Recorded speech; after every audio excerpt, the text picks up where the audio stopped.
நீங்க இழந்து போனதே 2 மடங்கா திரும்ப தருவார். உங்க மதிப்பு மரியாதையை இழந்துட்டீங்களா?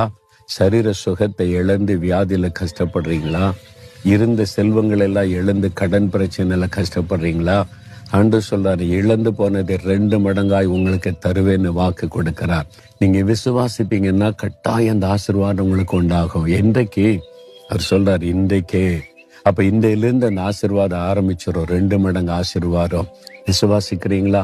இந்த வாக்குத்தத்தை எனக்கு தான், என்கிட்ட தான் ஆண்டவர் பேசுறாரு. அப்ப எனக்கு 2 மடங்கு ஆசீர்வாதம் தருவார்னு விசுவாசித்தீங்கன்னா இன்றையிலிருந்து நீங்க மாற்றத்தை காண்பீங்க.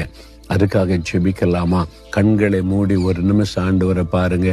ஆண்டவரே, இந்த வாக்குத்தத்தை எனக்கு தான் 2 மடங்கு ஆசீர்வாதம் தருவேன்னு வாக்கு கொடுக்கறீங்க. நான் அதை விசுவாசிக்கிறேன். இன்றையில இந்த மாற்றத்தை நான் காண்பேன் என்று விசுவாசிக்கிறேன். நான் இழந்து போன எல்லாவற்றையும் எனக்கு 2 மடங்கா நீங்க திரும்ப தரப்போறீங்க. என் வாழ்க்கையில இரட்டிப்பான ஆசீர்வாதத்தை நீங்க தரப்போறதற்காக ஸ்தோத்திரம், ஸ்தோத்திரம், ஸ்தோத்திரம். இன்று முதல் மாற்றத்தை நான் எதிர்பார்க்கிறேன். இயேசு கிறிஸ்துவின் நாமத்தில் ஆமேன், ஆமேன்.